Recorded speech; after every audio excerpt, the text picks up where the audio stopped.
everyone. My name's Arun Sudhaman. I'm editor-in-chief at Provoke Media. And I'm really happy because for this next session, we're going to talk about my favorite region, which is Asia Pacific. It's a big region. We've only got 30 minutes, so we're going to move quite quickly. I'd like to invite my panelists up onto the stage to join me. From Infom, a consultancy based in Singapore, one of our Asia Pacific agencies of the decade. I'd like to invite managing partner Vol Wong. From Progressive Communications, another consultancy based in Singapore, even younger than Infom, the consultancy that is. I'd like to invite up onto the stage founder and MD, Tarun Deo. And joining us virtually, I believe, we have from the Hoffman Agency, Chief Global Officer Caroline Xu, who unfortunately couldn't be with us in person today, but she is in the US, and she will be adding a lot of insight, no doubt. So let's get this underway. I think the best place to start, really, for everyone in the room, especially, because I think Asia Pacific isn't always well understood, even by those of us in Asia. It's such a huge region. It's 4.5 billion people, so many languages, cultures, religions. But I think if we look at the PR industry in Asia Pacific, it has demonstrated extraordinary resilience over the last 3 years. And I think we're all probably quite positive about the fortunes of the industry.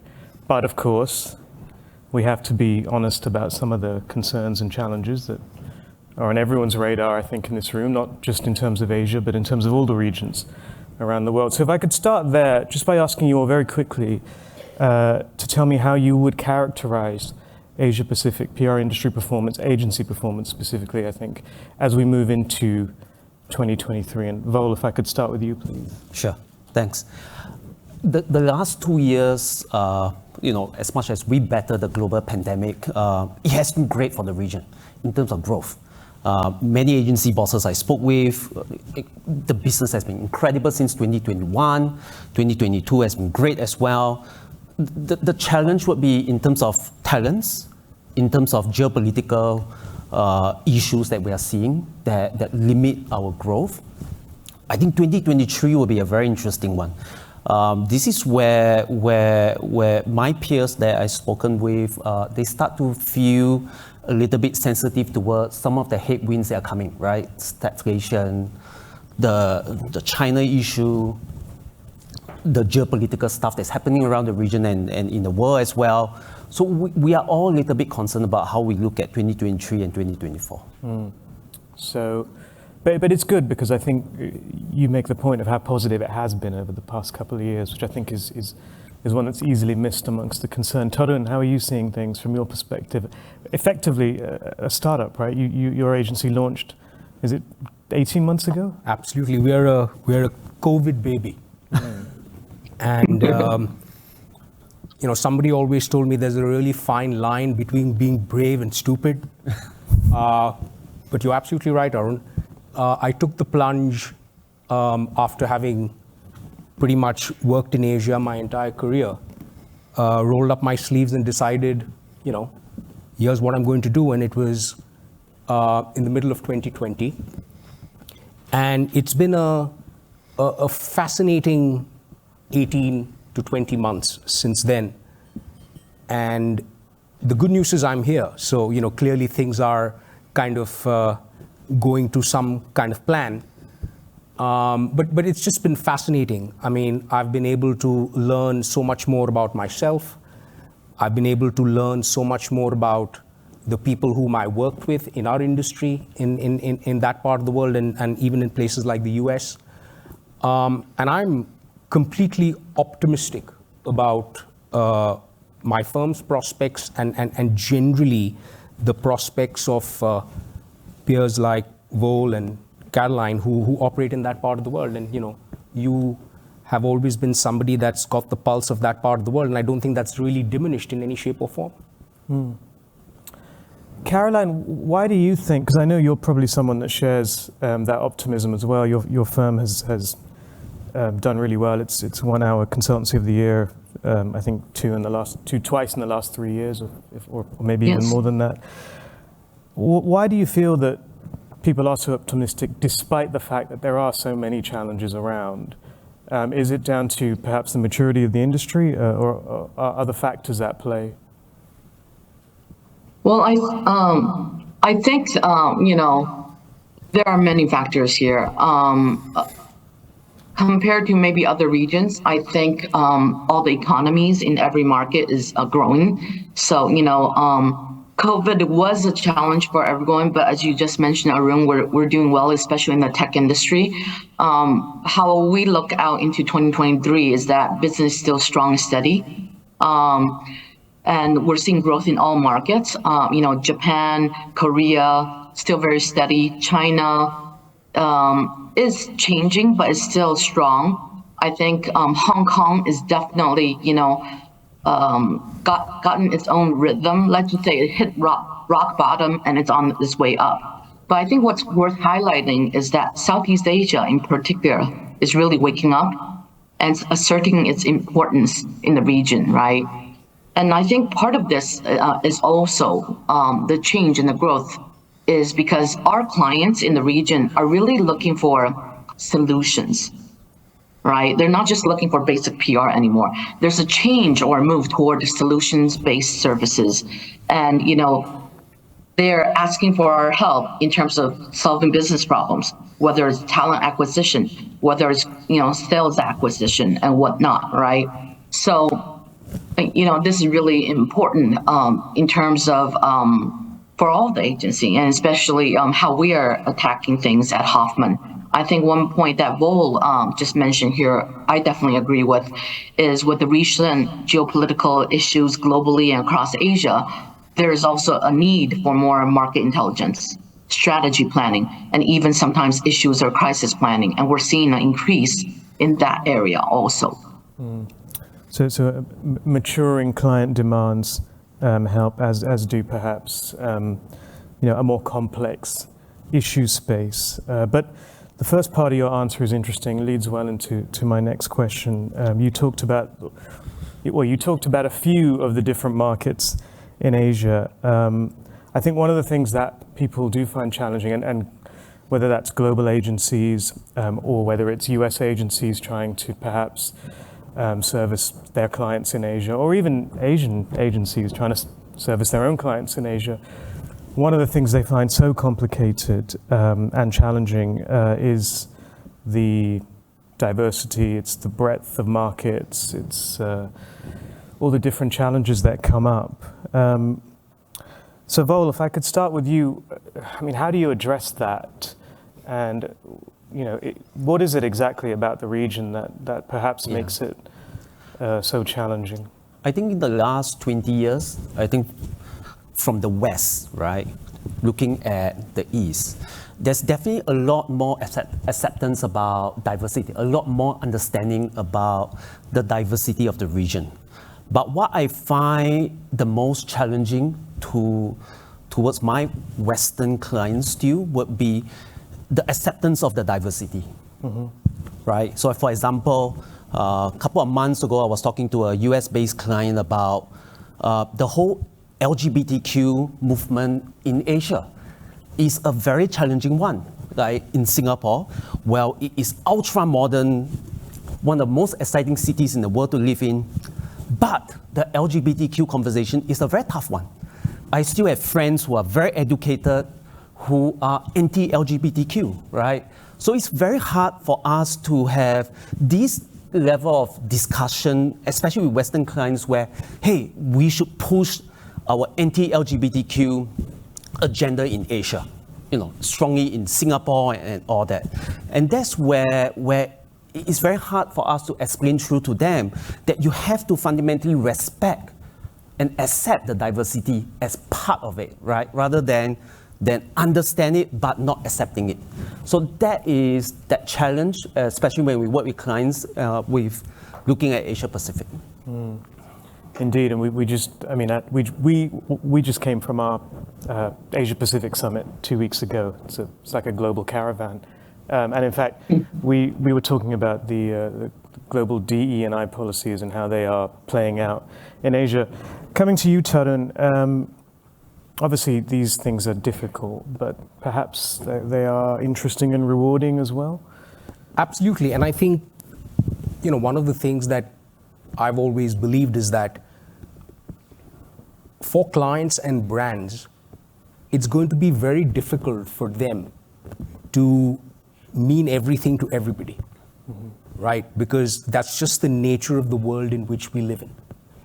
And I think here's where, and the panel before this talked about trust, I think here's where that triangle of trust between the agency, the client, and I guess the stakeholders whom you're reaching out to really becomes critical, right? In terms of identifying that, in terms of having your pulse on the finger, in terms of, how is this really going to go down? Is it really going to be beneficial, etc. Now, in some instances, you're going to have all the answers. In some instances, maybe not, right? But I definitely believe that we're living in a world where most of our stakeholders that are important to us or are interested in a brand or a company expect you to be seen and heard and conduct yourself in a certain manner. And that potentially then rubs off on your business in terms of profitability, sales, so on and so forth. So you're absolutely right. I think navigating this and coming to, I guess, the real sweet spot within that triangle and then going out there and executing it flawlessly basically is going to continue to be a challenge, but I can't see how we in our part of the world can actually get away from that because we've kind of got there now. Sure. Yeah. Caroline, your thoughts on that? What do you see making the region difficult from a servicing perspective? Yeah, I have several points since kind of Tarun and Boyle touched kind of on the top line. I'm gonna go really specific here. First things first, RFPs. They are very much the RFPs we're seeing in Asia right now are sometimes copied or pasted from headquarters, right? And what that means is few clients have a clear business strategy in Asia or know what they want. So it really takes time for us to really sort that out before even getting into the details of the next steps. Another thing is that clients assume in Asia when giving a PR brief that they want to see PR combined with digital. And that's another whole topic because, digital is increasingly complicated and fragmented. Some ecosystems like LinkedIn, Twitter, Facebook, they don't work in every market, right? So for example, WeChat in China or Naver in Korea, right? That's a whole different other topic there. Two more points, really. Asian companies, if we look at Asian companies, they also have our clients have different expectations than kind of Western clients, right? And that means kind of the speed of delivery or, the expectations are much higher. And then last point, maybe we'll touch on in the later conversation is fees are much lower than US and Europe, right? For the same amount of work. And that's despite economies, in Asia have really caught up or even overtaken some Western markets. So I know I put a lot in there, but I'm sure we'll pick some of this apart later. Yeah, sure. Some very good points there, actually, each of which could probably be its own discussion. One of the things that has really struck me covering the Asian PR industry over the last 20 years now is actually the rise of domestic homegrown agencies. If we were to look at the market 10 years ago, you'd have to conclude it was dominated by the global networks. Both of you were working at global networks 10 years ago. And now if you look at the market, the agencies that are regularly doing well, winning our awards, and others are often independents or homegrown players, or in the case of Hoffman, an agency that is considerably bigger in Asia than it now is in North America. Val, I'll start with you. Do you actually see this as a kind of a dichotomy? Do you feel that local agencies are getting things right, that global agencies are not? Well, that's exactly the inspiration that I have when I started Inform with Mike and Siwan here. It's essentially that. How do we create a blank canvas for innovation, a blank canvas for us to be able to craft an organization that is built on purpose, right? So I think the independent agency model is going to be here to stay. And what's most important, and that's something that I spoke with Tarun about earlier on, is that I've seen global clients more accepting of independent agencies, right? How we're able to create world-class campaigns for them, how we're able to do regional remits for them as well, expand their comm services beyond media publicity. So I feel that this is the golden era of independent agencies for Asia Pacific especially. Indeed, and I think, when Inform launched, you won Microsoft as your first client, right? I recall that as being quite a landmark moment, because up until then they'd only ever used global networks. Tarun, is it as simple as saying everything's better on the local side of the fence? Do you miss ever the backing, the structure, maybe the capital provided by global firms? Well, in a 25-year plus career, I've spent, 23 of them on the other side. So maybe I'm all excited right now because it's all refreshingly new, Arun, so who knows? But I think, generally our industry, and obviously I'll defer to some of the more experienced colleagues in this room here who have worked in North America and in Europe and the UK in particular. When I kind of decided to do this, there clearly needed to be some components that I needed to bring into my world from the get-go, right? Because otherwise, with the challenges of COVID and everything else, who in their right mind, from a client point of view, is going to say, yeah, this is something that could work? Or who in their right mind, in terms of somebody I wanted to hire, would say, So the point I'm making is that I think there are now a world of possibilities that allow independence to flourish in our part of the world, and I suspect globally. So as an example, I was able to raise capital, right? Without having a single client, right? With having no track record of profitability within the firm, right? So I was able to get the capital. I was able to get, like Vol, a multinational agency that was based in Singapore, to say, yeah, Tarun, we trust you, go run with it, right? So, cut a long story short, I think a lot of the winds that kind of swirl in any industry, I think are providing a perfect environment for independence to cut down whatever the lines of differentiation were between independents and the larger network agencies. So I think the playing field has become more level, and the way I look at it, long may that continue. Yeah, it's a really good point about the capital you were able to raise, because I think that was always a major challenge, right? I think you guys bootstrapped your own firm when you launched. Caroline, we mentioned earlier that Hoffman is now a lot bigger in Asia than it is in North America. What have you? Thanks to Caroline. Well, I didn't want to say that, but what have you got right in terms of addressing some of the challenges that I think other global networks have sometimes struggled with in that part of the world? Yeah, you're definitely right. I think we're on the larger independent side. So just to give you guys a sense, I have about 150 plus employees in Asia. Globally, we're at about 250. So that's where we are. And across Asia, I have 9 offices, right? So we're on the bigger side in terms of an independent agency. But I think what makes us still work, I kind of agree with what Tarun just said, right, is the fact that, independent agencies have a higher flexibility. And when working in Asia, you kind of need that flexibility. And at Hoffman here, we have what we operate under one P&L. And what that means is really it gives us that flexibility and also give the client flexibility to adjust budgets for different markets and whatnot. And so that really helped us out during COVID.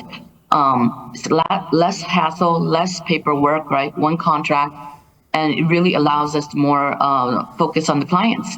And I really think that makes a difference. So I agree with Tarun in terms of kind of leveling the playing ground, especially out in Asia for independent agency versus the larger networks, for sure. But I would say we're all biased, right? All 3 of us kind of come from an independent setup. Sure. So for the benefit perhaps of people in this room who maybe are looking at how they can better service clients in Asia or maybe even expand their own operations, what kind of options do the 3 of you think work best? Do you prefer to work independently? Do you want to be in an independent network? Do you want to be acquiring? Do you want to be acquired? Well, I don't think there's one model that fits all, right? I think 20 years ago, you'd be different, right? You'll be, let's be as big as we can, let's become part of the network if we can, and all that. So we're trying to see from that perspective that there's pros and cons for all, right? And the question about, so should we be acquired, for example, become an interesting one for us, beyond the payout. But what's that value to us and to our talents, right? That's the question that we ask ourselves every time there's a suitor that comes knocking on our door. And we are trying to resist the norm. The norm is, let's get acquired by someone, right? But we truly feel that this is the time for us to create a very different model. What is potentially an independent agency model that is still very, very agile? And when I look at Hoffman, still very, very agile, but somewhat still large across Asia Pacific. That's something for us to really think about. Yeah. Tarun? Yeah, I think, given we're just about 18 months to a couple of years into our journey, Arun, I think for me, the whole thing right now is how can I really build something out that has a couple of components that I really truly enjoy working on myself, right? So that means the nature of the work that we do, that means the nature of the clients we'd like to represent, so on and so forth. So there's been, again, like I said, it's now a pretty level playing field. The good thing is I've got some terrific investors. We're looking now, once we've kind of bedded down what I call kind of our corporate practice, because that's, I think, 80% of the kind of work that we're doing right now. We've also started working with a really cool digital shop in Singapore and across the region, and they are actually 3 times our size. But we are now discussing how we can kind of bring them into the Progressive fold. So there's all these kinds of interesting opportunities out there, and quite fascinating for me as well, because while I ran and built agencies for a lot of the holding companies, I never really got involved in all these aspects. What's a share swap? I pick up the phone, speak to somebody, educate myself there, et cetera, et cetera. So I think a combination of, like I said, building out those components of what I believe Progressive ought to look like, is just, gives me a real terrific high. And, let's see where we go. So, it sounds like with both of you, it's definitely more of a focus on, new partnerships, new ways of doing things rather than just the conventional route of joining a bigger global network. Caroline, how do you see things? Because obviously you've got 9 offices now. I believe they're wholly owned. Is that the plan going forward? Yes, yes, we're slightly larger, as you know, and across Asia, apart from the 9 offices, we actually work with a lot of affiliate agencies, right? How I see us going forward, we're definitely passionate about being independent, so that won't change. Acquisitions are on the table. I think at our size, that's something we can look into, and we're excited to look at some of that. We're not sure yet, right? So I'll tell you that maybe next year when I have a clearer picture. Yeah, but acquisitions are on the table. Okay. Right, we've got 5 minutes left, so I have more questions, but of course I need to see if there's any from the floor. Thank you. We've got one, Richard at the front here. Also, there's another Richard Chang at the back, who's one of the first people to launch an Asian agency. So, be very curious to hear your views as well. Richard. Hey, thank you. There you go. Thank you very much indeed. That was really interesting. Where would you say the center of gravity, geographically speaking, for the PR world is in Asia? Because about 5-10 years ago, it felt very much like Hong Kong, and now it very much doesn't feel like Hong Kong. Don't ask me. Well, the Singaporeans answer. I'm based in Singapore, Singaporean. Where this thing against Singapore versus Hong Kong, Singapore is always cooler and vice versa and all that stuff. Well, there is definitely a momentum swing to Singapore right now, right? But it's always very interesting to see what will happen to China when it eventually opens up. Because from a comms perspective of how they use comms, the spectrum of services, the depth of creative ideas from China is incredible. So I would say that Singapore is a natural advantage from a global business hub standpoint. But I always look towards China, what's happening there in terms of the future comms. I wonder. Caroline, maybe I get your view on this. Is there a center of gravity anymore? And I'm not just saying that as a Hong Konger. Exactly. You are, I mean, technically based in Hong Kong, but too. Also in Taipei. Yeah. And I wonder how you feel about that. Yeah, I mean, that's a difficult one. I would say, and this is why over the years, at least since I've been at Hoffman, I really set up what I call a dual hub.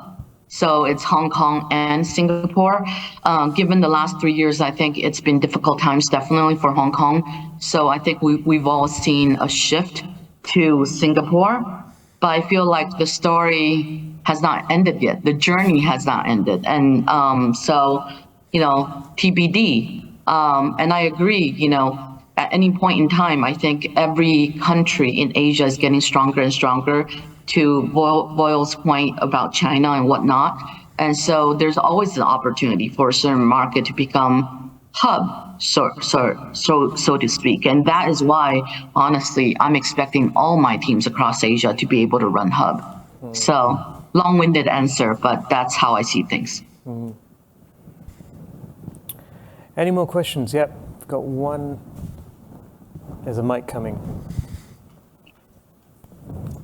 Thank you. Robert Greaves with Hamilton Advisors. It's been really amazing to hear. I feel like going through the looking glass to this optimism and positivity in the room today, because I was the chairman of the American Chamber of Commerce in Hong Kong for 2 years, and all I'd hear day in, day out from businesses, American and international, was how tough and difficult it was to do business in Asia. And I would just ask somebody up here on the dais throughout the day, Arun, maybe you can find the people to do a white paper or an opinion piece that we can put in the Wall Street Journal to show American businesses how to do it. So that's my observation.